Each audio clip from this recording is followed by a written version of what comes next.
Chloe is pregnant. She needs space, and you have 2 weeks to move out of the Hamptons house. My husband of 35 years said this to me across a candlelit table at a Michelin-starred restaurant while our 2 adult children sat next to him, quietly sipping their wine. I did not scream. I did not cry. I simply paid the $1,200 dinner bill with my personal black card, smiled at them, and said, "I will start packing." What none of them knew was that the moment I agreed to leave, I quietly activated a blind trust clause that would leave my husband, his young mistress, and my ungrateful children completely bankrupt before the end of the month. Before I continue this story, let me know where you are watching from in the comments below. Hit like and subscribe if you have ever had to smile through a betrayal while secretly holding the winning hand. I am Catherine, 62 years old, and this is the story of how my family tried to discard me and ended up destroying themselves. Let me take you right into that dining room on a crisp Thursday evening. It was supposed to be our 35th wedding anniversary. The waiters had just cleared our expensive appetizers when Richard, my husband of over 3 decades, reached into his tailored suit jacket. He did not pull out a velvet box or a card. He slid a thick manila envelope across the pristine white tablecloth. It stopped right next to my crystal water glass. I stared at the bold black letters printed on the front. Petition for dissolution of marriage. Richard leaned back in his chair, casually swirling his expensive bourbon. He looked at me with the exact same cold and calculating expression he used during his corporate board meetings. He told me he was tired of our predictable life. He said he had finally found someone who matched his energy, a 28-year-old Pilates instructor named Chloe. And then he dropped the ultimate insult. Chloe was expecting a baby, and she had already picked out the nursery colors for our summer home in the Hamptons. He demanded that I quietly pack my bags, hand over the keys, and disappear into a small retirement condo with a meager monthly allowance so he could start his new life. I looked past Richard and saw my 32-year-old son David avoiding my gaze while buttering a dinner roll. My daughter Sarah just took a delicate sip of her Chardonnay. Not a single word of defense, not a single gasp of shock. They already knew. They had come to this anniversary dinner knowing their father was going to publicly humiliate me and kick me out of my own home. A strange silence fell over our table. My chest tightened not from heartbreak, but from a cold and sharp clarity. For 35 years I played the quiet and supportive housewife. I baked the pies, grew the roses, and smiled politely at all the corporate galas. Richard truly believed he held all the power because his name was on the company letterhead. He had completely forgotten who structured his initial holding companies back in the early 90s when I was still working as a ruthless forensic accountant. I looked at the divorce papers. Then I looked at the people I called family. I calmly raised my hand and signaled the waiter for the check. The silence hung in the air for only a few seconds before David, my 32-year-old son, reached for his water glass. He did not look at me. He looked across the table at his father. "You know Dad is right, Mom," David said, his voice completely steady. He has been grinding at the company for decades. He built an empire from the ground up. He deserves to actually enjoy the fruits of his labor without being tied down to the past. And honestly, my tech startup is about to close a massive seed funding round next month. The last thing I need right now is a messy public divorce dragging our family name through the mud. It is better for my investors if we handle this quietly and quickly. Just take the settlement Dad is offering. It is generous enough for a woman your age. I turned my head slowly to look at my own son. The boy I had spent nights awake with when he had asthma attacks. The boy whose first business loan I secretly co-signed because his father refused to risk the capital. And now he was telling me to disappear so his seed round would not be inconvenienced. Before I could process the sting of David speaking those words, my daughter Sarah sighed dramatically. She elegantly adjusted the diamond tennis bracelet on her wrist, a bracelet I had bought her for her 30th birthday just 2 months ago. "Mother, please do not make a scene," Sarah whispered, glancing nervously at the other tables to make sure no one was watching us. "Dad has provided for us our entire lives. He gave you a beautiful life." If he is finally finding true happiness with Chloe, we should be mature enough to support him. You have to look at the reality of the situation. You are 62. What do you even need that massive house in the Hamptons for anyway? It is completely impractical. That is when Marcus decided to join the conversation. Marcus is Sarah's husband. He is a 34-year-old crypto investor who wears custom-tailored designer suits and speaks exclusively in buzzwords. He leaned forward, resting his elbows on the table and folding his hands together like he was about to deliver a keynote speech.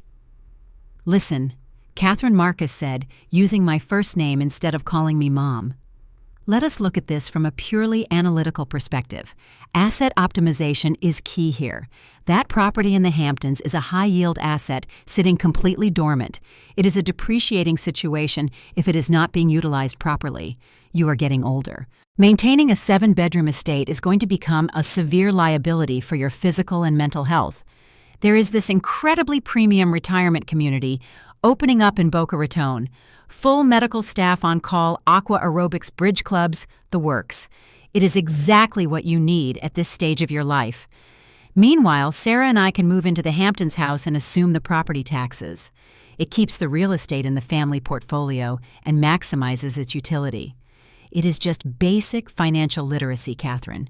You have to separate your emotions from the economics."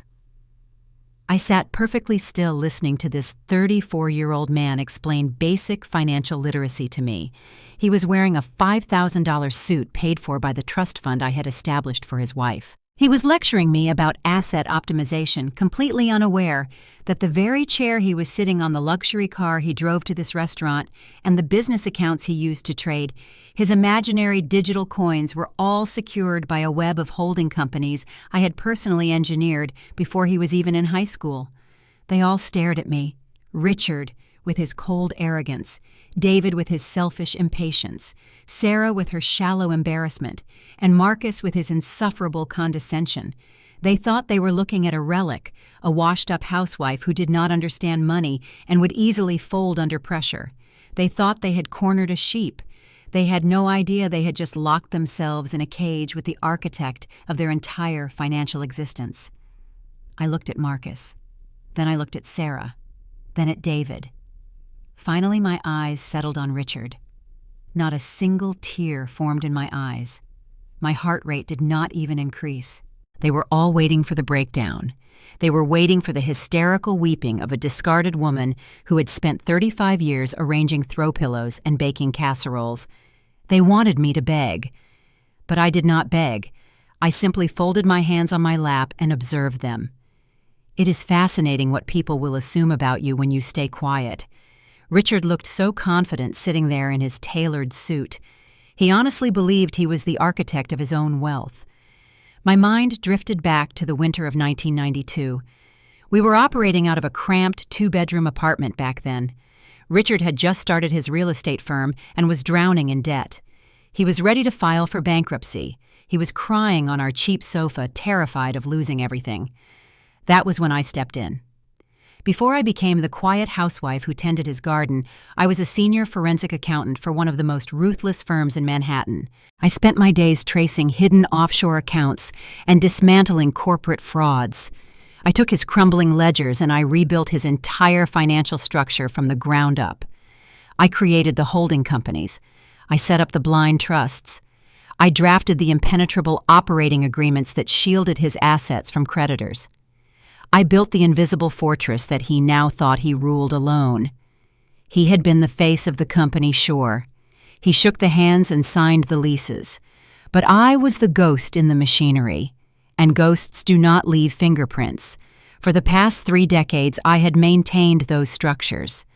I renewed the registrations, filed the private tax returns, and updated the legal shields while he was out playing golf or taking his young mistress to luxury resorts.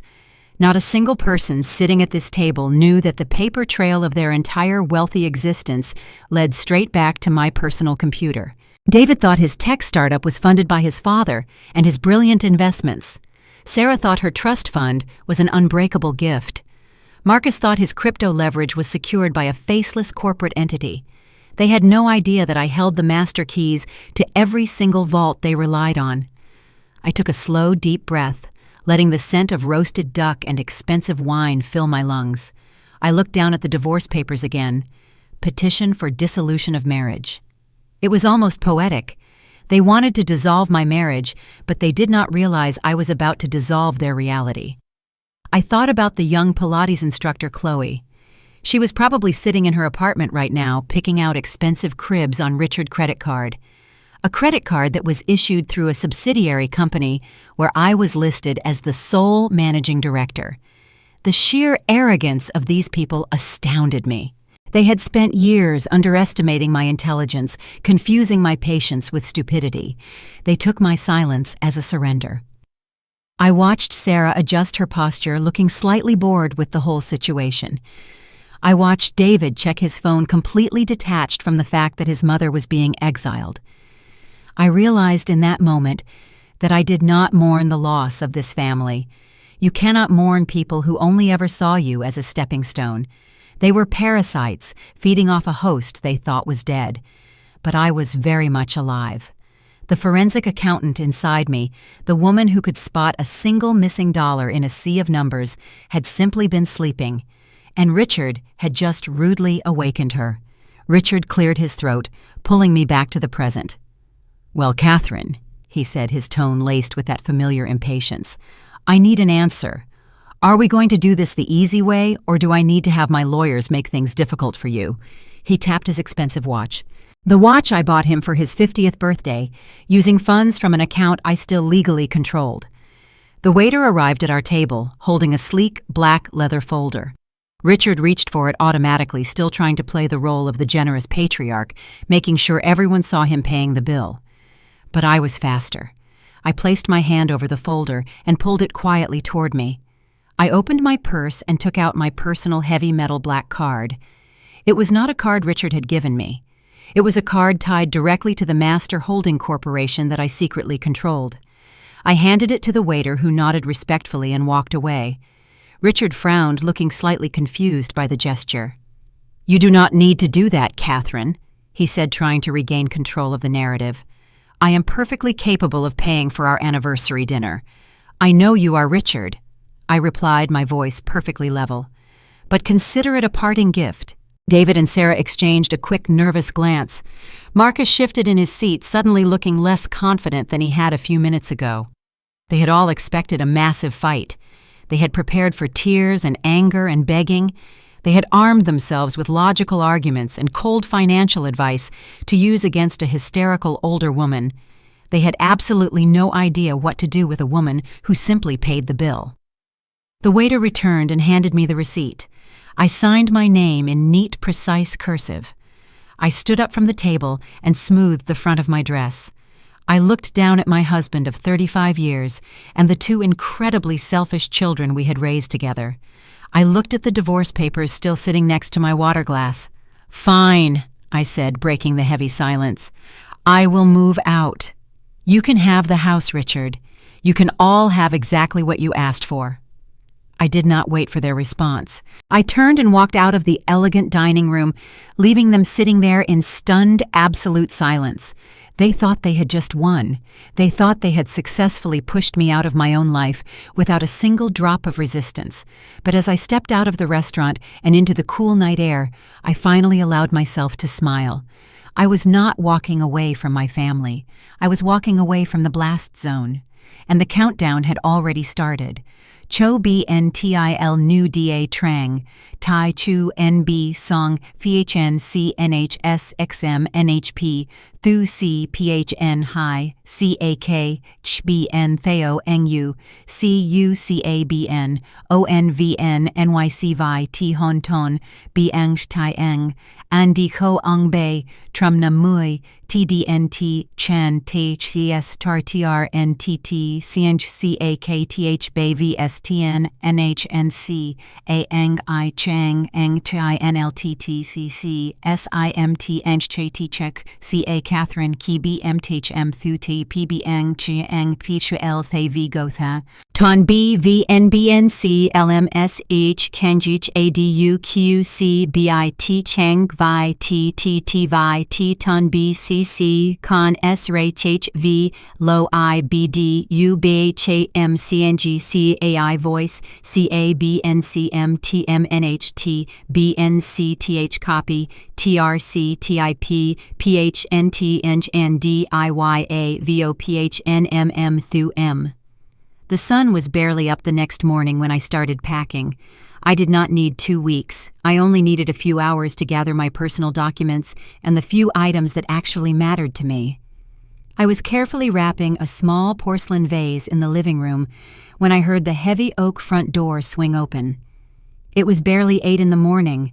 I assumed it was Richard coming back to grab his golf clubs, but he was not alone. I heard the sharp click of high heels on the imported Italian tile, a sound that absolutely did not belong in my quiet morning. I stood up and walked toward the foyer. There stood my husband of 35 years, holding the hand of a blonde woman who looked young enough to be his daughter, Chloe. She was wearing a matching designer workout set and holding a large iced coffee. Her other hand was resting protectively over a very small baby bump. Richard did not even have the decency to look embarrassed. He took off his expensive sunglasses and gestured around the grand entryway like he was a real estate agent showing a commercial property. "I told you it has great bones," he said to her, completely ignoring my presence. "We just need to gut the interior and bring it into this century." Chloe giggled and took a loud sip of her drink. "Oh my God!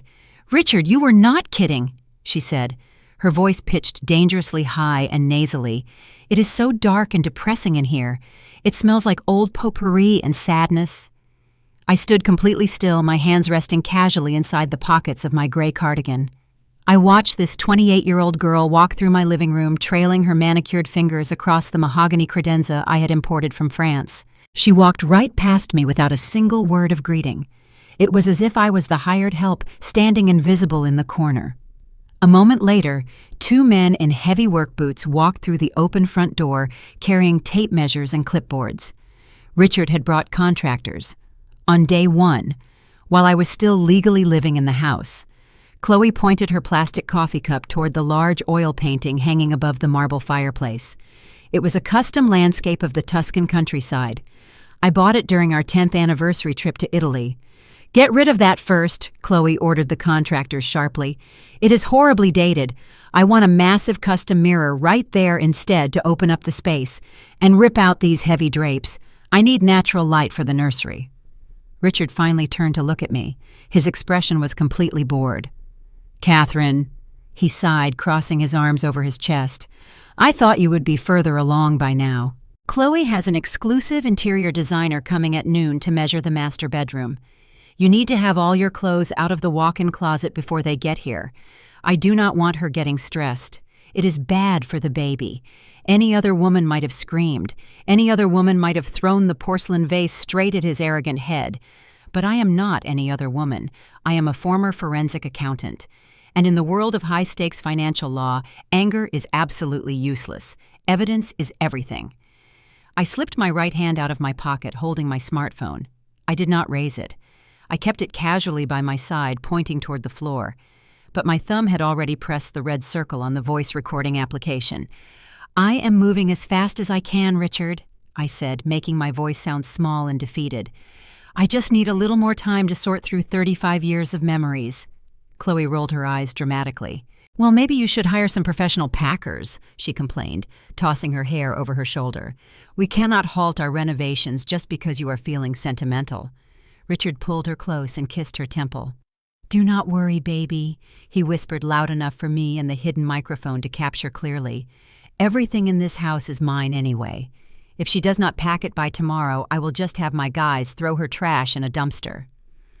I slowly turned away, pretending to wipe a tear from my eye. As I turned, I shifted my phone slightly and tapped the camera button.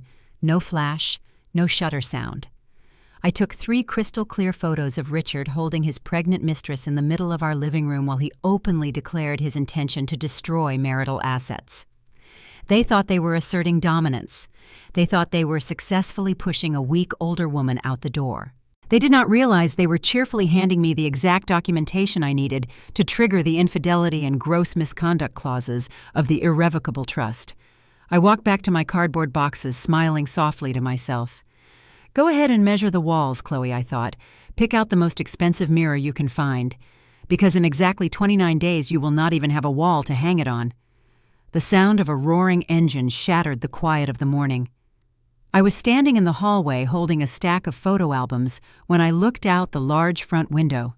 A bright red sports car aggressively pulled into the circular driveway, parking halfway on the manicured grass. It was David. My 32-year-old son slammed the car door and marched up the front steps. He did not even bother to ring the bell. He pushed the heavy oak door open and walked right past me. He did not say good morning, Mom. He did not ask how I was doing after being told my marriage was over 12 hours ago. He did not even look at the cardboard boxes I had started packing. Where is Dad? He demanded, his voice tight with absolute panic. Before I could answer, Richard stepped out of his mahogany-paneled study with Chloe trailing closely behind him. Chloe had already changed out of her workout gear and was wearing one of my expensive cashmere throws draped over her shoulders because she claimed the house was too drafty. "What is going on, David?" Richard asked, projecting his deep, authoritative voice. He stood taller, puffing his chest out slightly. It was the exact posture he always assumed when he wanted to project immense wealth and unshakable control. "I need $200,000 right now," David said, running a hand through his perfectly styled hair. "The seed funding round I told you about at dinner last night just hit a massive roadblock. The lead investor pulled out this morning. If I do not inject bridge capital into the company accounts by tomorrow afternoon, I am going to miss payroll and my entire development team will walk out. My startup will be completely dead before the weekend." I stood quietly in the hallway observing the scene. I knew exactly why David's startup was failing. He spent more time leasing luxury sports cars and renting out VIP tables at clubs than he did writing code or managing his team. He was bleeding money, and he had always treated his father as a personal, automated teller machine. Chloe shifted uncomfortably, pulling my cashmere throw tighter around herself. $200,000, she repeated, her voice a mix of awe and slight jealousy. "That is a lot of money, Richard. Are you sure you should just hand that out right now? We have the nursery to design and the entire house to remodel." Richard laughed, a booming, confident sound that echoed off the marble floors. He wrapped a heavy arm around Chloe, waist pulling her close to his side. "Do not worry your pretty little head about it, baby," he said, pressing a kiss to her blonde hair. "That kind of money is absolute pocket change for me. I built a massive empire to take care of my family. A real man provides. That is what I do." He looked at David and gave him a firm, masculine nod. "Come into the study, son. I will write you a check right now. You are a brilliant entrepreneur, David. You just need a little push to get over this minor hurdle. I have always got your back." They walked into the study together, leaving the door wide open. I watched as Richard sat behind his massive oak desk, unlocked the top drawer, and pulled out his leather-bound corporate checkbook. He grabbed his gold fountain pen and confidently wrote out a check for $200,000. He handed it across the desk to David, who let out a massive sigh of relief. "Thanks, Dad," David said, pocketing the check immediately without even looking at me. "You are a total lifesaver. I promise this is the last time. Once the new investors come in, I will pay you back with interest." Richard waved his hand dismissively. "Do not even worry about it. Consider it an early inheritance. I just want to see my son succeed. Now get out of here and go save your company." David rushed past me on his way out, his eyes already fixed on his phone screen. He was completely oblivious to the fact that his mother was standing right there, being systematically erased from the family. He got back into his red sports car and sped away, leaving dark tire marks on my pristine driveway. I stood there in the quiet hallway, looking into the study. Richard was smiling proudly at Chloe, who was now sitting on the edge of the desk, praising him for being such a strong and generous man. They were so incredibly blind. Richard had just written that massive check from his primary corporate operating account. He firmly believed he had absolute authority over those funds. But he did not know that less than an hour ago, while he was touring my house with his young mistress, I had logged into the highly encrypted banking portal. I had officially triggered the emergency asset freeze protocol on that specific account, citing the impending divorce litigation. The bank had locked it down completely. That piece of paper Richard just handed his son was entirely worthless. When David tried to deposit that check tomorrow, the banking system would flag it immediately. It would bounce. And not only would it bounce, it would trigger a massive overdraft alert that would notify all of David's external creditors that his primary financial backer was insolvent. Richard did not just fail to save his son. He had unknowingly handed him a live financial grenade, and I was going to thoroughly enjoy watching the explosion. By 9 o'clock that night, the house was entirely silent.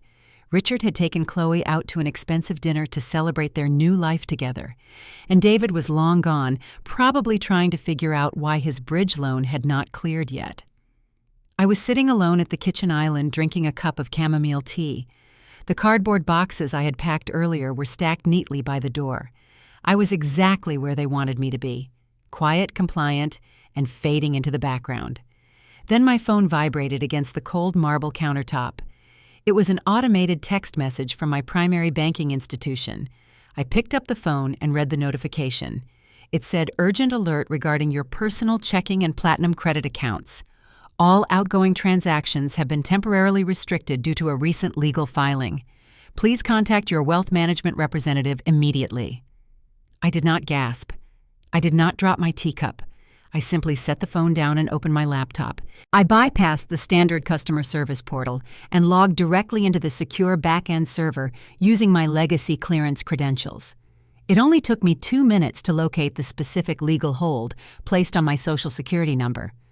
I opened the attached digital document and read the bold black text at the top of the page. Petition for emergency medical power of attorney and conservatorship. I scrolled down to see the signature at the bottom of the petition. It was signed by my 30-year-old daughter, Sarah, my own flesh and blood, the girl whose scraped knees I had bandaged, the girl whose extravagant destination wedding I had fully funded just 3 years ago. She had gone to a judge and sworn under oath that I was no longer mentally fit to govern my own life. But as I read the detailed legal arguments, I knew instantly that Sarah had not written a single word of this document. Sarah did not know the difference between a mutual fund and a checking account. The sterile, aggressive financial jargon woven throughout the petition had only one possible author, Marcus. My son-in-law had attached a sworn affidavit to the filing. In it, he claimed that the sudden shock of the divorce had triggered a severe mental collapse. He stated that I was exhibiting signs of early-onset dementia and extreme emotional volatility. He told the court that I was a danger to my own financial well-being and that I was threatening to recklessly liquidate family assets out of spite. The most sickening part was the preliminary medical evaluation attached to the back. It was signed by a boutique concierge doctor located in Manhattan, a doctor who, according to my mental files, had recently invested heavily in Marcus' failing cryptocurrency platform. They had colluded to create a fake medical profile of a hysterical, confused old woman. Their plan was beautifully vicious. They did not just want me out of the Hamptons house. They wanted to strip me of my legal autonomy entirely. If this conservatorship went through, I would not even be able to buy a cup of coffee without Marcus approving the transaction. They wanted to trap me in that Florida retirement community as a legal prisoner, while Marcus assumed total control over my personal wealth to cover his own disastrous investments. They thought I was weak. They thought I was just a sad, discarded housewife crying into her packing boxes. They thought they could execute a hostile takeover of my life because I did not fight back at the dinner table. I sat in the dark kitchen and stared at my daughter's signature on the screen. A normal mother would be weeping right now. A normal mother would call her daughter and beg for an explanation. But the forensic accountant inside of me just felt a cold, sharp sense of absolute clarity. Marcus had made a fatal miscalculation. In his arrogance, he had rushed the filing. He used my public banking profile to file the freeze, completely unaware that my personal accounts were legally isolated from the primary trust funds. He thought he was locking me out of my vault. He had no idea he had just locked the front door of an empty building. I closed the laptop and picked up my phone. I did not call Sarah. I did not call Richard. I scrolled past all my family contacts and tapped a restricted number saved simply under the letter A. The phone rang twice before a deep professional voice answered.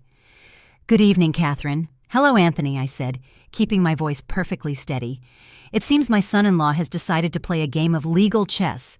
He just filed an emergency power of attorney against me, citing cognitive decline." There was a brief pause on the other end. "How would you like to proceed, Catherine?" "I want you to let the temporary freeze take effect," I said, smiling a cold, dangerous smile into the empty room. "Let them think they have successfully cut off my air supply, but tomorrow morning I want you to initiate the Omega Protocol on all subsidiary accounts tied to Marcus. If he wants to act as my financial guardian, let us see how he handles being margin called on every single leveraged asset he owns." "Understood, Catherine. Anything else?" "Yes," I replied, looking at the boxes by the door. "Tell the legal team to prepare the breach of fiduciary duty filings. We are not just taking the house anymore, Anthony. We are taking absolutely everything." It was shortly after 10 o'clock the next morning when the front door chimed. I did not even have to look out the window to know who it was. The heavy, aggressive footsteps crossing the hardwood floor belonged to only one person: Marcus. My 34-year-old son-in-law marched into my kitchen wearing a custom navy blue suit that probably cost more than most people make in a month. He did not knock. He did not say hello. He just walked straight up to the marble island where I was sorting through my mail and threw a thick stack of stapled documents onto the counter. The papers landed with a heavy thud right next to my coffee mug.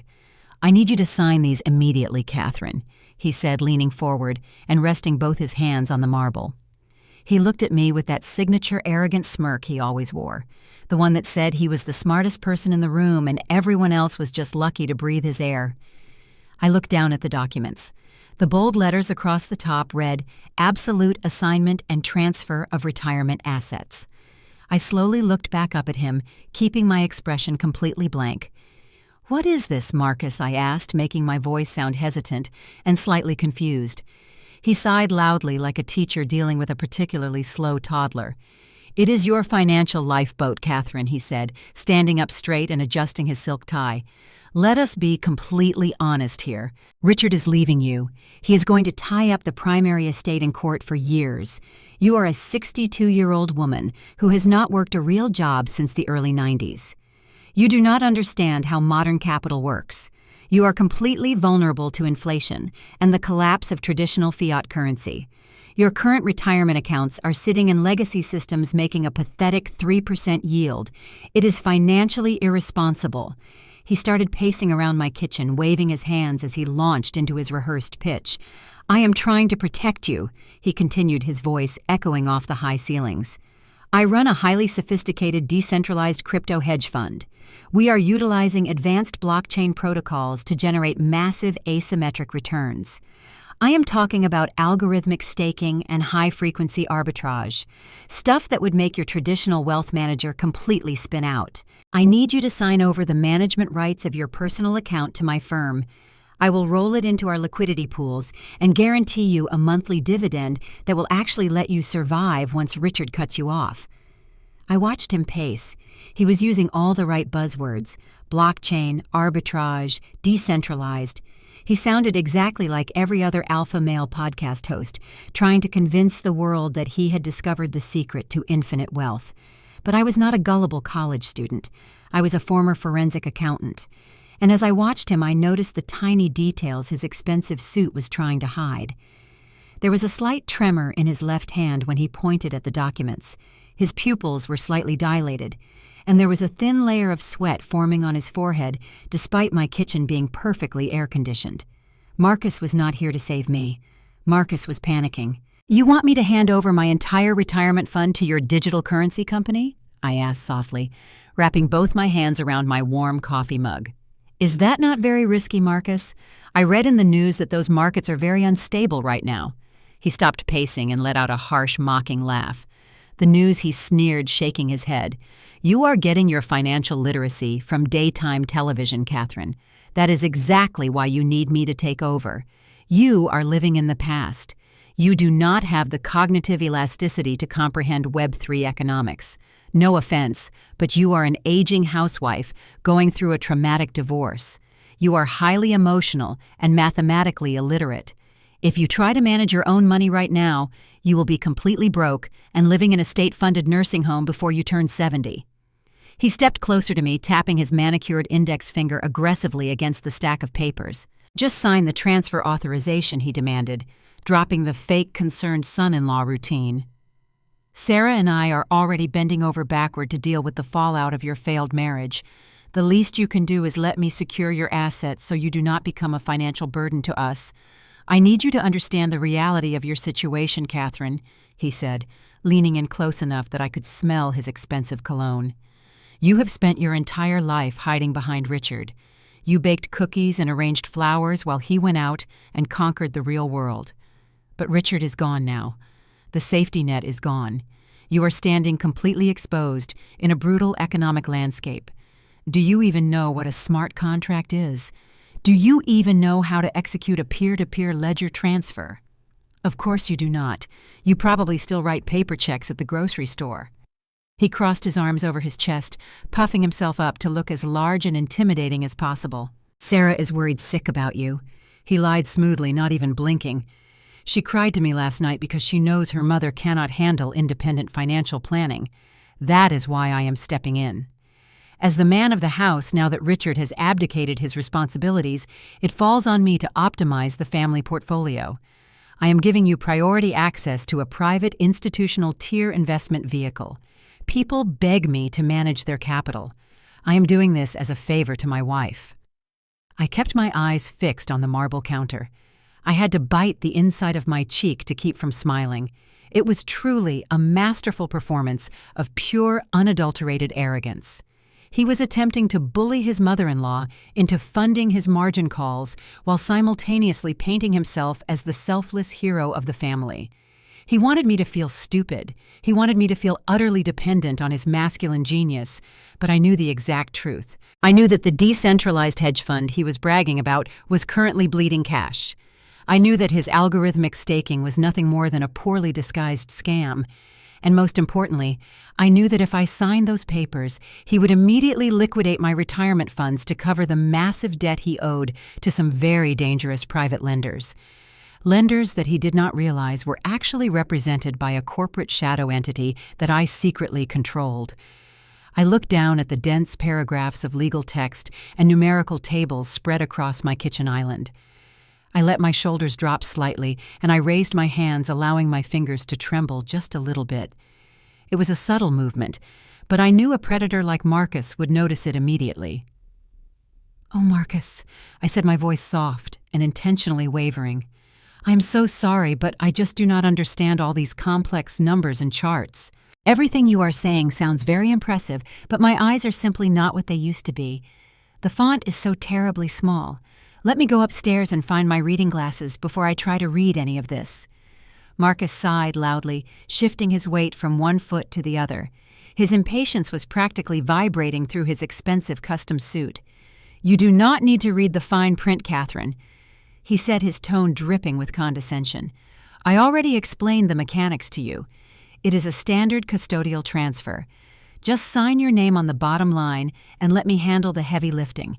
Sarah is waiting for me at the office, and I do not have all morning." "No, I really must look at it properly," I insisted, keeping my voice gentle but firm. "Just give me one single moment."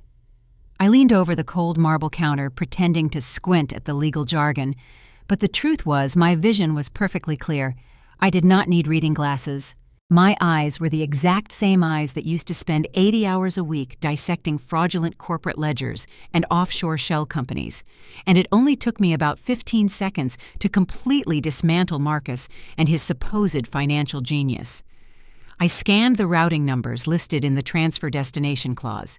He was trying to obscure the receiving entity behind a maze of decentralized wallet addresses, but he made a massive rookie mistake. He included the fiat currency off-ramp account details at the bottom of page 3. I recognized the routing prefix immediately. It did not belong to a premium institutional investment pool like he claimed. It belonged to a highly aggressive offshore brokerage firm that specialized in high-risk margin lending. But that was not the discovery that made my blood run cold. I moved my eyes to the section detailing his current liquidity proofs. He had attached a bank statement to prove to me that his firm was solvent. The primary source account listed was not a corporate treasury. I recognized the account number instantly because I was the one who originally opened it 20 years ago. It was the joint trust account that Richard and I had established for Sarah. Marcus was not generating massive asymmetric returns. He was actively drowning. He had taken out enormous leveraged positions in the crypto market, and the market had completely crashed.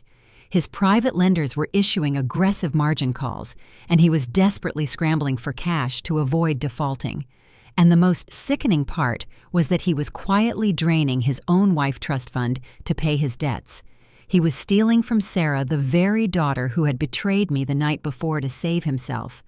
And now that her well was running dry, he was trying to steal my entire retirement fund to cover the rest of his massive deficit. I stood up straight and gave him a warm, apologetic smile. I rubbed my temples, acting like the complex numbers were giving me a terrible headache. "You know, Marcus," I said softly, "I think I am just too overwhelmed today." The divorce, the moving boxes, Richard bringing his new girlfriend to the house, it is all just too much for me to process right now. My brain is in a fog. I want to make sure I do this correctly so I do not mess up your brilliant system. Leave the papers here with me. I will rest my eyes and look at them tonight. I promise I will have them signed for you by tomorrow morning. Marcus let out a sharp breath of genuine frustration. His jaw clenched tight, and for a brief second the pure panic behind his eyes was entirely visible. The confident alpha male mask slipped, revealing a desperate little boy terrified of his creditors, but he quickly forced his arrogant smile back onto his face. "Fine, Catherine," he said, aggressively buttoning his suit jacket. "But do not take too long. This is a highly time-sensitive market opportunity. I am doing you a massive favor by securing your future. Just sign the last page, and I will send my assistant to come pick it up tomorrow morning. Do not let Sarah down." He turned around and marched out of my house, the heavy front door slamming shut behind him.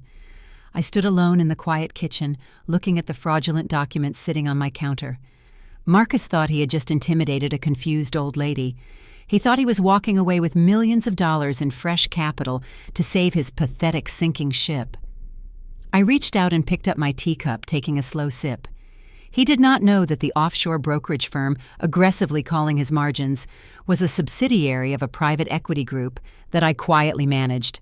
I was the one holding his debt, and instead of signing his transfer papers, I was going to push a single button tomorrow morning that would completely liquidate his entire portfolio. It was late afternoon when my cell phone started vibrating on the kitchen counter. The caller identification displayed Richard's name. I let it ring 3 times before I calmly pressed the green button and held the phone to my ear. I did not even get the chance to say hello. "Catherine, what exactly is your problem?" Richard barked, his voice loud and echoing as if he was calling me from the speakerphone in his expensive car.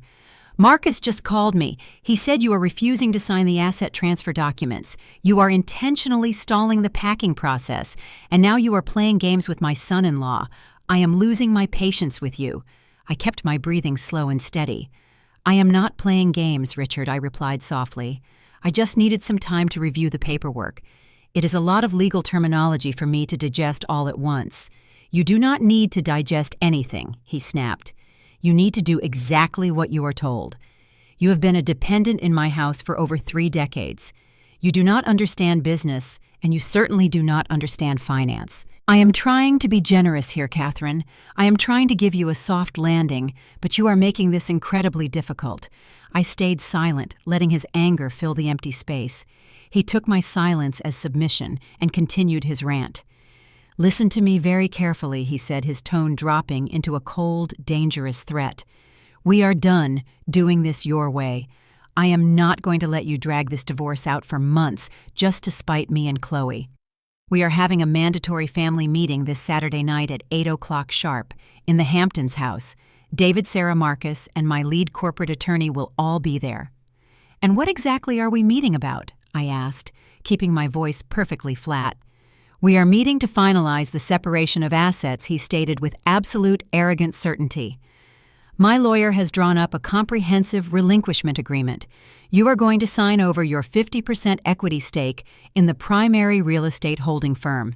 You are going to formally waive all rights to the Hamptons property, and you are going to accept a flat monthly alimony of $5,000. I let those words hang in the air. He was demanding that I surrender half of a multi-million-dollar real estate portfolio that I had personally structured. He was demanding the keys to a house that was legally owned by a trust I controlled. And he was offering me a pathetic $5,000 a month, like he was tossing spare change to a beggar. And what if I decide not to sign those papers, I asked, letting a slight tremor enter my voice just to feed his massive ego.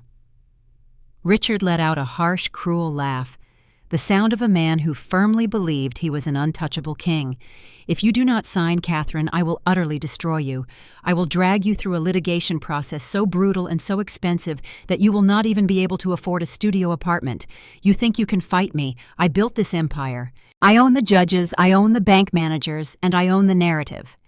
Furthermore, Marcus has already informed me about the medical conservatorship Sarah filed. If you try to fight me, I will back them up in court. I will testify under oath that you have completely lost your mind.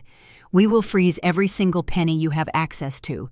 You will walk away from this 35-year marriage with absolutely $0 and no legal autonomy. Do you understand me? He was threatening to erase my entire existence. He was using our own children as weapons to strip me of my freedom and my dignity. He honestly believed he had me completely cornered. He thought his corporate lawyer and his fake medical reports were enough to break me. I understand, Richard, I said softly. Good, he replied sharply. Have a fresh pot of coffee ready for my lawyer on Saturday, and wear something presentable. I do not want Chloe getting depressed looking at you. The line went dead. He hung up on me without another word. I slowly lowered the phone and placed it back onto the marble counter. I stood in the quiet kitchen as the golden afternoon light spilled across the floor. Richard wanted a family meeting. He wanted an audience to watch him crush his aging wife. He wanted to bring his high-priced lawyer to intimidate a woman he believed was weak, confused, and entirely broken. He had no idea that he had just scheduled his own financial funeral. The forensic accountant inside me began to categorize his threats: extortion, coercion, collusion to commit medical fraud. Every single word he just said over that unencrypted phone line had been automatically recorded by the digital application I installed on my device the night of our anniversary dinner. He wanted a meeting on Saturday. I would give him a meeting. I opened my laptop and sent a single encrypted message to my private legal team. The message contained only 3 sentences. Richard has called for a final settlement meeting this Saturday at 8 in the evening. Prepare all the irrevocable trust documents, the margin call execution orders, and the corporate eviction notices. It is time to burn the empire down. Thursday morning arrived beneath the same merciless downpour. I was seated at the dining table with my laptop already open when my inbox flashed with a new message. The sender was Thomas Sterling, an aggressively ruthless corporate attorney who had handled Richard's acquisitions. The subject line was brief and chilling: confidential settlement terms and medical addendum. I clicked the email open and downloaded the attached documents. It was 50 pages long. The first 40 pages were exactly what Richard had threatened over the phone: a total surrender of every marital asset, a forfeiture of my stake in the real estate portfolio, a formal agreement forcing me to accept a pathetic alimony payment of $5,000 a month. There was even a clause demanding that I vacate the Hamptons house within 48 hours of signing. But it was the final 10 pages that truly exposed the absolute cruelty of the man I had married. Medical addendum. I scrolled down and found an official psychiatric evaluation. It was printed on the letterhead of an ultra-exclusive private clinic in Manhattan. At the bottom was the doctor's signature. The name read Julian Cross. I read the clinical summary slowly. The report claimed that I had been evaluated remotely and through statements provided by immediate family witnesses. The diagnosis had been typed in bold: severe cognitive decline, consistent with early onset dementia, accompanied by extreme paranoia and emotional instability. The report declared that I was suffering from financial delusions and posed an immediate danger to myself. But the cruelest part was not the fake medical language. It was the list of cooperating witnesses on page 48, my son David, my daughter Sarah, my son-in-law Marcus. Every single one of them had signed sworn affidavits attached to that medical report. David claimed that I frequently forgot basic conversations and behaved erratically. Sarah wrote that I was financially unstable and prone to angry outbursts. Marcus testified that I was incapable of managing even the simplest banking transactions. My own children. The children I had carried, protected, and fully provided for their entire lives. They had eagerly signed papers declaring their mother insane just to protect their inheritance and satisfy their father. They were willing to lock me away in a psychiatric facility so they could move into my house and spend my money. Beneath the medical report was a personal letter from Thomas Sterling. The legal threat was not disguised in the slightest. It was pure, shameless blackmail. He wrote that if I did not sign the asset surrender documents by 8 o'clock Saturday night, he would file the medical evaluation with probate court on Monday morning. He stated plainly that Richard and my children were fully prepared to testify against me in open court. They would ask the state to strip me of my legal autonomy. I would not be allowed to hire my own attorney. I would not be allowed to access my own bank accounts. I would be placed in a locked facility for my own safety while Richard seized total control of my estate as my legal guardian. They were going to erase me. They were going to use the legal system to declare that I no longer had the rights of a free citizen, so they could steal my entire life legally, neatly, and without resistance. Most women would have been paralyzed by that email. They would have called a lawyer in tears begging for mercy. They would have signed anything just to hold on to their freedom. But I did not feel fear. I did not shed a single tear. What I felt was the cold precision of a woman who had spent decades bringing down corporate criminals. Then I looked again at the doctor's signature, Julian Cross. That name triggered a very specific memory deep in the archives of my mind. Dr. Cross was not just some random neurologist. He was one of Richard's regular golf partners at the club. And more importantly, 2 years earlier, I had personally audited a series of offshore wire transfers Richard insisted were marketing expenses for the business. They were not business expenses. Richard had secretly loaned Dr. Cross $300,000 to cover a massive gambling debt, a debt Dr. Cross had never repaid. Richard was calling in the favor. He had coerced a compromised doctor into writing a fraudulent medical report to blackmail his own wife. That was a catastrophic violation of federal medical privacy law, blatant medical misconduct, and a textbook case of criminal extortion. A very small, very cold smile touched my lips. Richard and his highly paid predator of a lawyer thought they had just delivered the killing blow. They thought they had trapped a frightened old woman inside a legal cage with no way out. What they did not realize was that they had just handed a former forensic auditor written undeniable evidence of federal crimes. They wanted to play dirty. They wanted to weaponize the medical system against me. I slipped my hand into my handbag and pulled out my encrypted phone. I sent a secure message to my private investigation team, instructing them to immediately extract every communication record between Richard Thomas Sterling and Dr. Julian Cross. I also ordered them to retrieve the original transfer receipts proving that illegal gambling loan. Then I forwarded the entire email chain to my personal attorney with one short note: add extortion and medical fraud to the list of charges. Do not respond. Let them believe their threat is working perfectly. I closed the laptop and walked to the floor-to-ceiling window, staring out at the rain hammering the perfectly manicured lawn. Their dementia scam was their masterpiece. It was the ultimate act of disrespect from a family that had fed on my sacrifices for more than 3 decades. But it was also their fatal mistake, because by Saturday night I would not just be taking their money, I would be sending every last one of them to federal prison. I stood by the large living room window and watched the heavy rain wash over the expensive landscaping. I had the fraudulent medical report sitting on the table behind me. The trap was fully set. Richard and his lawyer were waiting for me to panic and surrender. But before I burned this entire family to the ground, I needed to do one last thing. I needed to conduct a final audit. Not of their finances, but of their souls. I needed to know with absolute certainty that there was nothing left worth saving. I needed to know if my children were truly gone. I picked up my phone from the marble counter. I did not feel like a mother seeking comfort. I felt like a judge giving a condemned prisoner one final chance to confess. I dialed Sarah first, my 30-year-old daughter, the little girl who used to hide behind my legs when she was scared of the dark. The phone rang 4 times. I could hear the sound of a busy upscale restaurant in the background when she finally answered. "Mom, I really cannot talk right now," Sarah said, her voice dripping with annoyance and impatience. "I am at a charity luncheon with the board members, and you are interrupting the main course." I forced my hand to tremble slightly, holding the phone. I made my breathing sound shallow and erratic. "Sarah, please," I whispered, sounding like a terrified older woman. "I just got an email from your father's lawyer. They are threatening to put me in a medical facility, Sarah.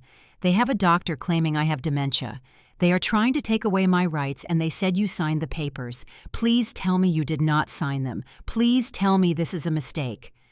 There was a long pause on the other end of the line. The background noise of clinking crystal glasses and polite laughter continued. I waited for my daughter to break. I waited for her to say she was sorry, or that she had been manipulated by her husband. Instead, she let out a long, heavy sigh. "Mom, you are being incredibly dramatic right now," she said, her tone completely devoid of any warmth or empathy. "You need to calm down. You are acting completely irrational, which only proves why Marcus had to file those papers in the first place. You are not well. You have been walking around that massive house packing boxes and acting paranoid." "Paranoid?" I repeated, my voice genuinely dropping a fraction of an octave.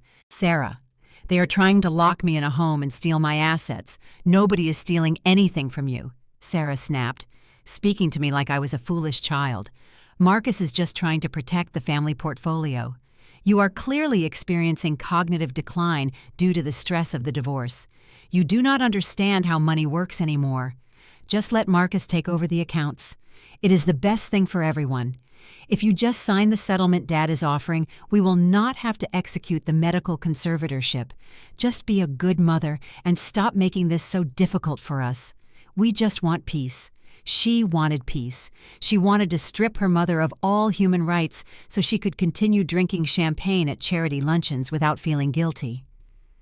"I understand, Sarah," I said very quietly. "I will not bother you again. Enjoy your lunch." I pressed the end call button. I did not shed a single tear. The bond between a mother and her daughter is supposed to be unbreakable.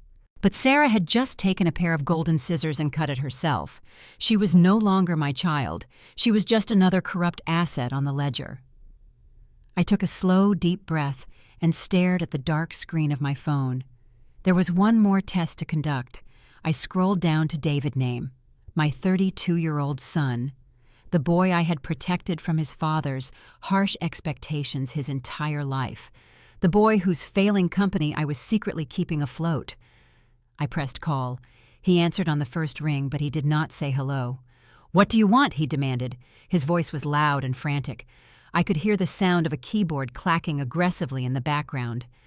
"David, I need your help," I said, keeping up the facade of the desperate mother. "Your father is trying to declare me mentally incompetent. He wants to take everything. He is forcing me out with nothing. I need you to talk to him." "Mom, I literally do not care about your divorce drama right now," David shouted over the phone. "My bridge loan was frozen this morning. The bank will not let me access the funds Dad transferred to me, and my entire development team just walked out of the building. My startup is completely collapsing, and I have investors threatening to sue me for breach of contract." "I know about the business, David," I said softly, "but this is about my life. They are threatening to lock me away." "Then just sign the stupid papers," he yelled, his voice cracking with panic and rage. "Why do you always have to be such a martyr? Dad built this family. It is his money. If he wants you out, just leave. You are ruining everything. You are ruining my relationship with the only man who can save my company right now. Do not call me again until you sign the settlement and stop embarrassing us." He hung up. A sharp, sudden dial tone echoed in my ear. I slowly lowered the phone. The room was perfectly silent except for the rain hitting the glass. I stood there for a long time just breathing in the cool air of the empty house. 35 years of motherhood, 35 years of school plays, midnight fevers, tuition payments, and unconditional support, and it had all culminated in this exact moment. 2 brief phone calls, 2 absolute betrayals. They thought I was calling them to beg for my life. They thought they held all the power, and I was just a weak old woman crying for mercy. They did not realize that I was the one offering mercy. I had called them to give them one final chance to step off the tracks before the freight train hit. If either of them had shown a single ounce of compassion, I might have spared them from the financial massacre that was about to occur. But they made their choices. They chose Richard. They chose the illusion of wealth. They chose to feed their mother to the wolves to protect their own interests. I walked over to the kitchen counter and picked up my encrypted phone. The last shred of maternal hesitation was completely gone. The warm, forgiving housewife died in that living room, leaving behind only the cold, calculating forensic accountant. I opened my secure messaging application and contacted my private wealth management team. The message I sent was simple and definitive. The audit is complete. There are no survivors. Initiate all asset freezes permanently. Prepare the eviction notices for both children. I want every single dollar they owe me called in by Monday morning. Let us see how much they love their father when they realize he is completely broke. The house was entirely silent now, the kind of silence that feels incredibly heavy, the kind of silence that settles into a room after a war has been declared, but before the very first shot is fired. I placed my cell phone back onto the cold marble kitchen counter. I had just listened to my own children happily agree to lock me away in a medical facility. There was no more sadness left inside of me. There was no more maternal guilt. There was only the cold and precise calculation of a woman who had nothing left to lose. I walked out of the kitchen and slowly made my way down the long, darkened hallway toward Richard's study. It was the exact room where he had confidently written that worthless check to our son just yesterday. He always proudly called it his study. He decorated it with dark mahogany wood, imported leather chairs, and heavy antique globes just to make himself feel important. But he never actually read any of the classic books lining the massive shelves. I walked over to the towering oak bookcase covering the far wall of the room. I reached behind a complete set of encyclopedias that had never once been opened, and my fingers found a small, hidden metal latch. I pressed it firmly. A large section of the bookcase popped forward with a very soft click. I pulled it open, revealing the solid, brushed steel door of a biometric wall safe. Richard did not even know this safe existed in his own home. I had it secretly installed 10 years ago while he was away on a 2-week luxury golf trip in Scotland. I placed my right hand on the glowing biometric scanner.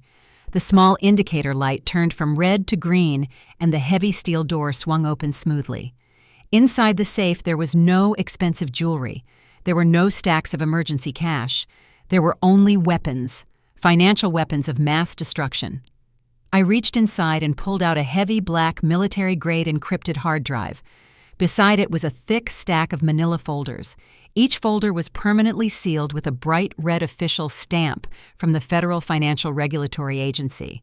These were not digital copies. These were the original physical master copies of the irrevocable blind trust, the exact legal documents that proved Richard had willingly signed over every single asset he owned to my absolute control back in 1995 to avoid federal tax evasion charges. He firmly believed these records had been destroyed in a convenient corporate office fire over 20 years ago. He actually thought he had successfully outsmarted the federal government and his quiet housewife.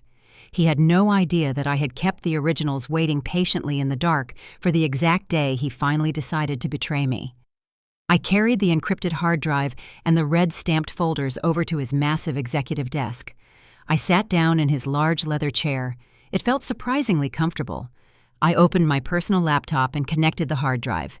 I carefully typed in my 32-character alphanumeric master password. A loading bar appeared on the screen, and within seconds the entire hidden financial architecture of my family was displayed right before my eyes. Every single corporate bank account, every offshore real estate holding company, every heavily leveraged digital crypto asset Marcus had desperately tried to hide, every single dollar my son David owed to my invisible shell corporations. It was all there, a massive empire built on my silent labor. I picked up my secure phone. I did not call my regular attorney this time. I scrolled down my contact list to a number that had no name attached to it, just a completely blank contact profile. I pressed the call button. The phone rang exactly one time before a sharp, highly professional voice answered the line. "Authentication required," the deep voice said. I looked down at the bright red federal stamps on the folders resting on the desk in front of me. "Operation Zero Sum," I replied, my voice perfectly calm and completely devoid of any emotion. "Authorization code Alpha 79er Omega." "Authentication confirmed," Catherine, the voice replied immediately, shifting into a highly respectful and obedient tone. "We have been monitoring the situation and waiting for your signal. Are we proceeding with the standard temporary asset freeze protocol?" "No," I said, leaning back in Richard's expensive leather chair and looking at the rain hitting the window. "The standard freeze is no longer sufficient. My husband and my 2 children have decided to play a very dangerous legal game with my medical autonomy. They have officially filed fraudulent conservatorship papers with the court. They want to lock me in a home and completely erase my existence." There was a brief, heavy silence on the other end of the line. "Understood, Catherine," the voice said. "How would you like us to respond to this threat?" "I want you to initiate the total purge protocol," I said, my voice dropping into a lethal whisper. "I want every single line of corporate credit permanently revoked. I want the immediate execution of all outstanding margin calls on my son-in-law private crypto accounts. I want the commercial property leases for my son tech startup forcefully terminated for breach of contract by tomorrow morning. And I want the infidelity and gross misconduct clauses of the primary real estate trust fully activated." "Consider it done, Catherine," the voice assured me. "When do you want the final blow delivered?" "Richard has arrogantly called a mandatory family meeting for this Saturday at 8 in the evening. I told him, a cold smile slowly forming on my lips.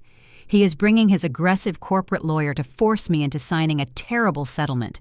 I want your team to prepare the official eviction notices for every single residential property they currently live in, and I want the final bankruptcy declarations drafted and ready for my signature.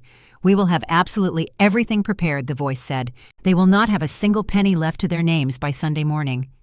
"Thank you," I said, and ended the call. I sat alone in the dark study, completely surrounded by the impending financial ruin of the people who were supposed to love me. They had demanded a family meeting. They wanted an audience to watch them strip me down and throw me out into the cold street. But on Saturday night, when they sat around that massive dining room table expecting me to cry and surrender, they were going to learn a very painful lesson. You never back a forensic accountant into a corner. And you never ever try to steal an empire from the exact woman who built it. Saturday night arrived with a heavy storm, but inside the Hamptons house, the atmosphere was a sickening celebration. The tall grandfather clock in the hallway struck 8. I walked into the grand dining room and found the entire family already gathered around the massive mahogany table. They were not sitting like people going through a tragic family division. They were sitting like a corporate board that had just executed a highly successful hostile takeover. Richard was sitting at the head of the table where he always sat. He had poured himself a glass of extremely rare single malt scotch and was currently lighting a thick, imported cigar. He blew a cloud of gray smoke toward the crystal chandelier, looking absolutely invincible. Sitting directly to his right was his 28-year-old pregnant mistress, Chloe. She was wearing a tight silk dress specifically chosen to highlight her small baby bump. She had one leg elegantly crossed over the other, and she was resting her hand on her stomach, gently rubbing it while looking at me with a soft, mocking smile. On the left side of the table sat my daughter, Sarah, and my son-in-law, Marcus. They were not drinking water or coffee. They were drinking expensive vintage champagne out of my crystal flutes. Marcus was wearing yet another custom-tailored suit, leaning back in his chair with absolute extreme arrogance. Sarah was scrolling through her phone, taking a delicate sip of her drink, acting as though dismantling her mother's life was just a minor inconvenience on her weekend schedule. My son David was sitting next to them, bouncing his knee rapidly, eager to get his hands on the settlement money so he could save his failing tech company. And sitting directly across from me was Thomas Sterling, Richard's highly paid corporate bulldog of a lawyer. Thomas did not look up when I entered the room. He simply opened his expensive leather briefcase and pulled out a stack of dense legal documents that was easily 2 inches thick. He placed his hands flat on the papers and pushed them slowly across the polished mahogany table until they stopped right in front of the empty chair designated for me. I walked over and sat down. I did not bring a lawyer. I did not bring any files. I only brought a single cup of hot Earl Grey tea. I placed my cup softly on the table and looked at the people who were eagerly waiting to watch me surrender. Richard took a long sip of his scotch and leaned forward, resting his elbows on the table. "Well, Catherine," he began, his deep voice echoing in the large room, "I am glad you decided to be sensible about this. Thomas has drafted the final relinquishment agreement. It outlines exactly what we discussed on the phone. You are signing over all your equity in the real estate portfolio. You are vacating this property by Monday morning, and you are accepting the flat alimony of $5,000 a month." He gestured toward the massive stack of papers with his cigar. "All you have to do is sign your name on the last page, and this can all be over cleanly. You can pack your remaining boxes tomorrow and go start your quiet little retirement." Chloe giggled softly from across the table. She leaned her head against Richard's shoulder. "Honestly, Catherine, you should be thanking him," she said, her voice completely dripping with fake pity. "Richard is being incredibly generous, giving you that monthly allowance. Most men would just leave you with nothing after 35 years of doing absolutely zero work. Plus, this house is way too big for a single older woman to manage anyway. We have so many plans for the nursery, and your old decorations are just completely depressing."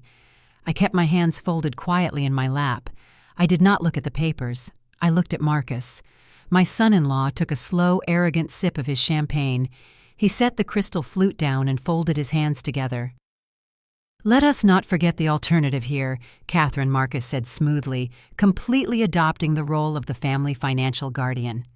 "If you decide you want to fight this very generous offer, Sarah and I are fully prepared to file the medical conservatorship first thing on Monday. We have the sworn affidavits. We have the doctor's report stating you are experiencing severe cognitive decline. If you force us to go to court, you will not even get the $5,000 a month.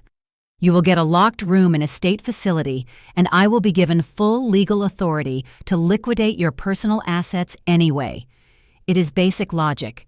Do not make this harder than it has to be." Sarah finally looked up from her phone.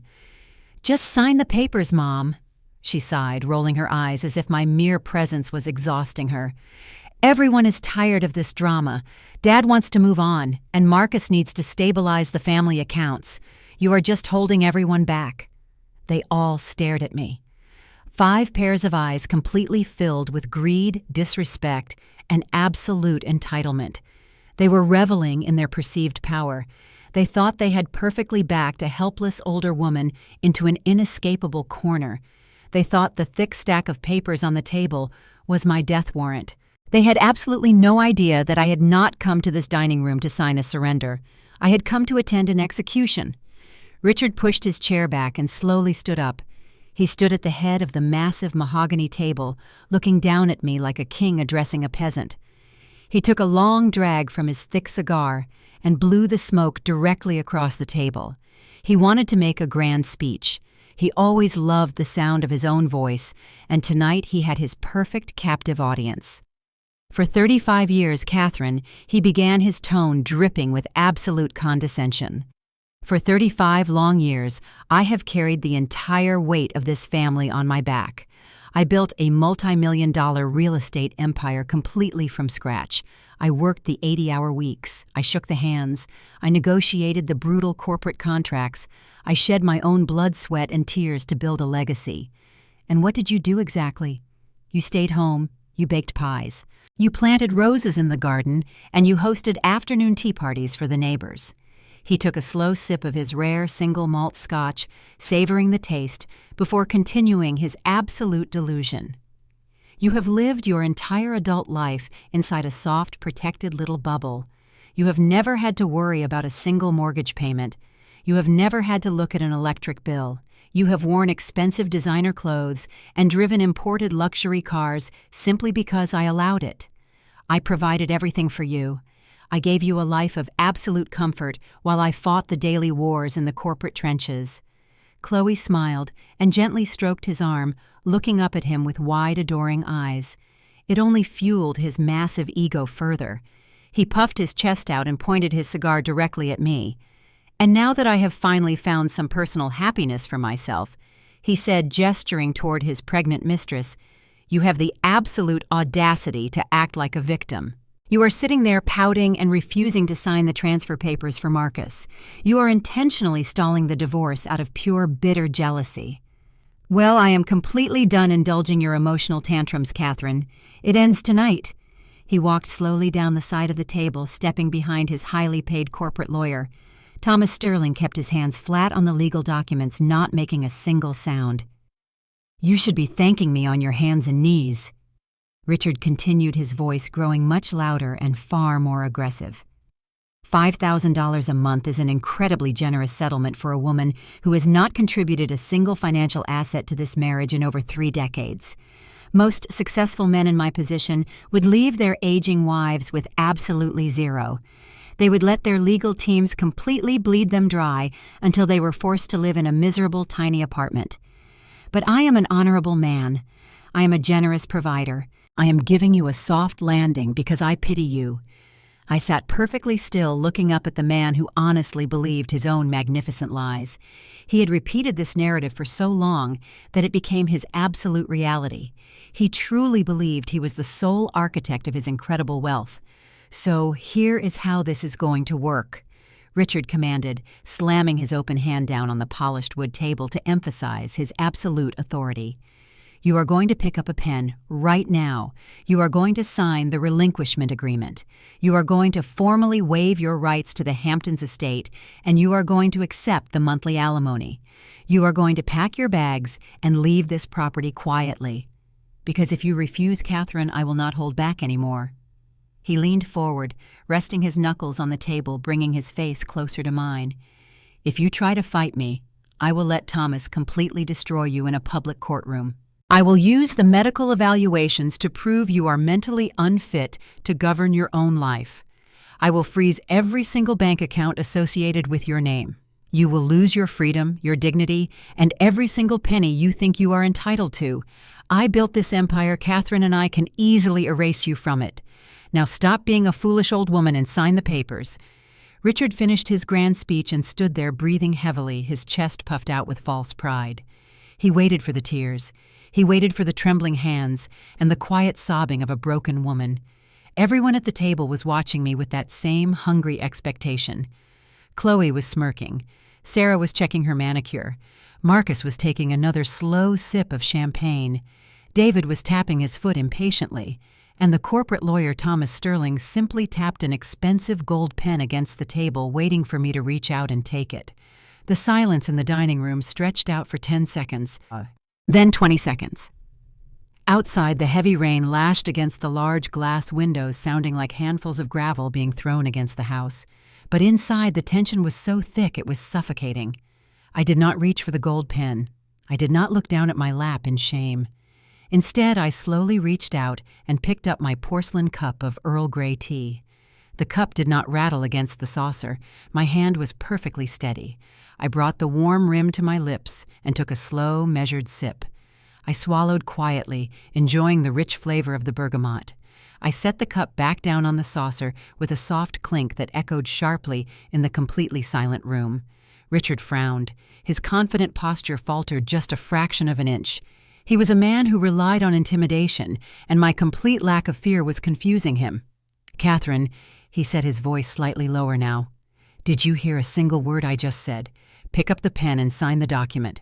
I looked at the thick stack of legal papers sitting in front of me, the document that was supposed to erase my 35 years of existence in this family, the contract that would hand my empire over to a cheating husband, an entitled daughter, a reckless son, and a fraudulent son-in-law. I looked at the bold black letters printed on the top page. It was a masterpiece of corporate greed and familial betrayal. I placed my right hand flat against the top page. I felt the crisp texture of the heavy legal paper, and then, with one smooth, continuous motion, I pushed the entire stack off the edge of the mahogany table. The heavy stack of documents hit the hardwood floor with a massive slapping sound. The pages completely separated, sliding across the floor in a chaotic white mess, stopping right at the shiny black leather shoes of Richard, highly paid lawyer. Thomas Sterling gasped audibly and actually jumped back in his chair. Chloe let out a sharp little shriek of surprise, spilling a drop of her sparkling water onto her expensive silk dress. Marcus almost dropped his champagne flute. Sarah dropped her phone onto the table. David stopped bouncing his knee. Richard's face instantly turned a deep, violent shade of red. His jaw clenched so tight I thought his teeth might shatter. "What is wrong with you?" Richard yelled, slamming both his hands down on the table. "Are you completely out of your mind? I gave you a chance to walk away with some dignity, and you throw my legal contracts on the floor. That is it. Thomas, call the judge first thing on Monday morning. We are executing the medical conservatorship. I am taking every single penny." I did not flinch. I did not move away from his anger.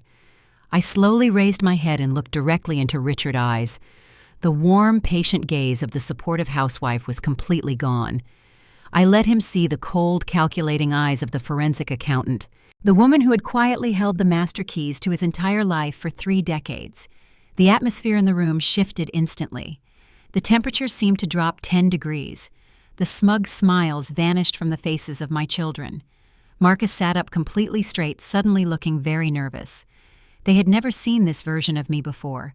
They had never seen a woman who looked at a room full of threats and felt absolutely nothing but pity for her attackers. I looked at Richard. I looked at Chloe. I looked at David, Sarah, and Marcus. "Are you all finished performing?" I asked. My voice was not loud. It was a soft, dangerous whisper that cut through the tension like a razor blade. Nobody answered me. Nobody breathed. The only sound was the rain hitting the glass outside. "Because, Richard," I continued, keeping my eyes locked dead onto his, "you just spent the last 10 minutes talking about the empire you built. You talked about your money, your companies, and your immense power. You threatened to leave me with absolutely zero, but you made one massive catastrophic miscalculation. You forgot who built the vault. You forgot who wrote the codes, and you completely forgot that I never actually gave you the keys." Richard stared at me. His face shifted from pure, arrogant rage to complete confusion. He looked down at the scattered legal papers on the floor and then back up at my face. "What are you talking about?" he demanded, his voice suddenly losing a massive fraction of its booming confidence. "What keys, Catherine?" I reached down into the large leather tote bag sitting by my feet. I did not pull out a tissue to cry into. I pulled out a single thick manila folder. It was permanently sealed with a bright red federal regulatory stamp.